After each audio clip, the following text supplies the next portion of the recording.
मेरे लिए बड़े भाई समान और पूरे महाराष्ट्र ही नहीं, आजकल पूरे देश में जिनको एक अच्छे और सच्चे मुख्यमंत्री के रूप में जाना जाता है, ऐसे महाराष्ट्र के यशस्वी मुख्यमंत्री श्री देवेंद्र फडणवीस जी, मुंबई प्रदेश के अध्यक्ष श्री आशीष शेलार जी और मंच पे बैठे हुए हमारे एक बड़े भाई आदरणीय रामदास अठावले जी, जिनको बहुत दिन से मैं मिलता रहता हूं, हमारी बहन पूनम महाजन जी जो अब भारतीय जनता पार्टी युवा मोर्चा की राष्ट्रीय अध्यक्ष भी हैं, और समस्त सम्मानित मंच, सबसे हमारा बहुत समय समय का एक इतना रिश्ता है। इन्हीं लोगों के सहयोग से और आप लोगों की दुआओं से जहां जहां हमारा आवाज पहुंच रहा है, जिंगा जेकरा जेकरा पास पहुंचत होई, आप सब लोगों के सहयोग से, आपके आशीर्वाद से मैं मुंबई में रहने वाला मनोज तिवारी अब दिल्ली का सांसद हूं और दिल्ली बीजेपी का अध्यक्ष भी बन गया। मेरे जैसे एक व्यक्ति को जिसने मात्र 4-5 साल से ही भारतीय जनता पार्टी के परिवार में अपना कदम रखा, नरेंद्र मोदी जी ने मुझे दिल्ली का अध्यक्ष बनाया।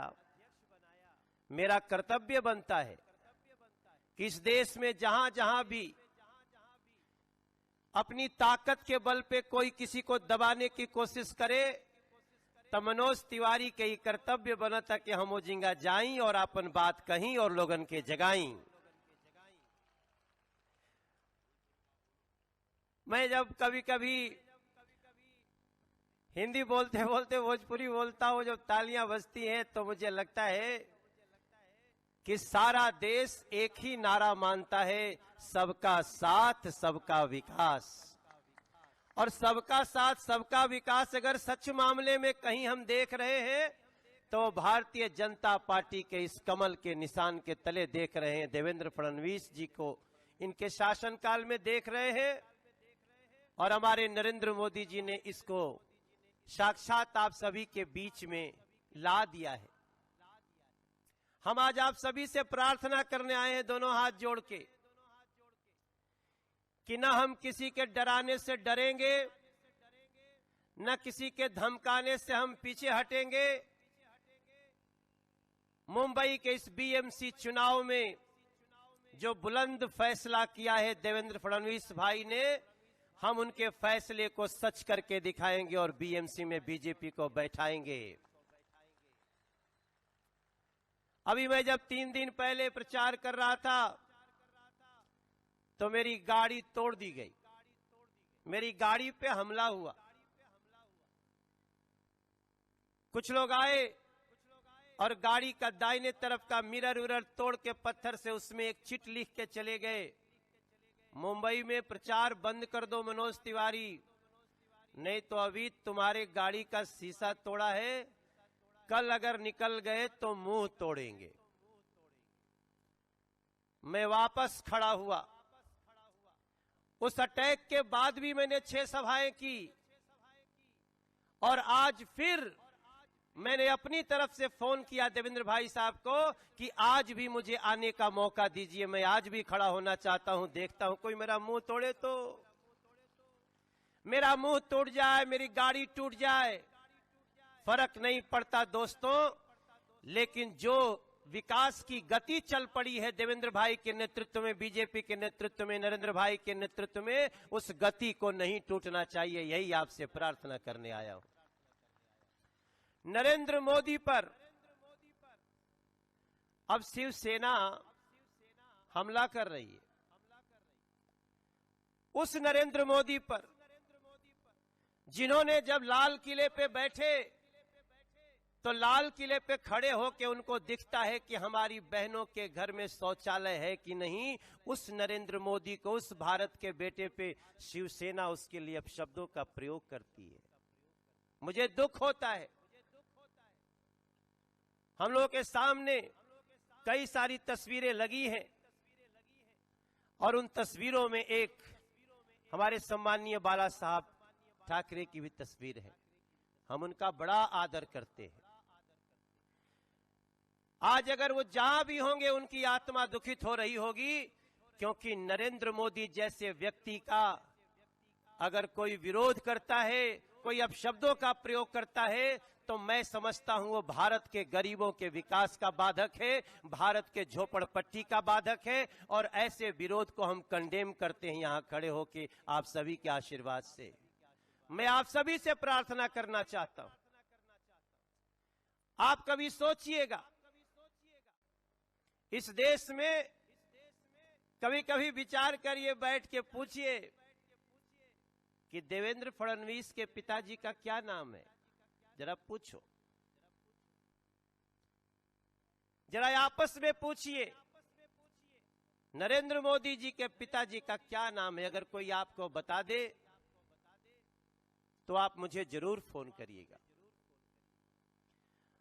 ये वो लोग हैं जिनको आपने चुना है, और कहते हैं ना कि जब किसी को बार बार मारने की कोशिश होती है, तो हमारे देश में एक उदाहरण है भगवान कृष्ण। उनको कंस ने कई बार मारने की कोशिश की, और जब जब किसी को मारने की कोशिश होती है तो फिर कृष्ण पैदा होता है। देवेंद्र फडणवीस भी ऐसे ही निकलने वाले हैं, चाहे जितना दबाना हो। जब ये मैं देखता हूं, मेरा नारा लिखा हुआ है मेरे भैया का, देवेंद्र फडणवीस भैया का, हा माझा शब्द है, ये मेरा वादा है, ये मेरा वचन है, तो मुझे विश्वास होता है कि देवेंद्र भाई ने जो जो कहा वो हमेशा किया है। नरेंद्र मोदी जी ने आज मुझे सुबह फोन किया कि सुना तुम मुंबई जा रहे हो, आज तुम्हारा प्रोग्राम यूपी में लगा हुआ है।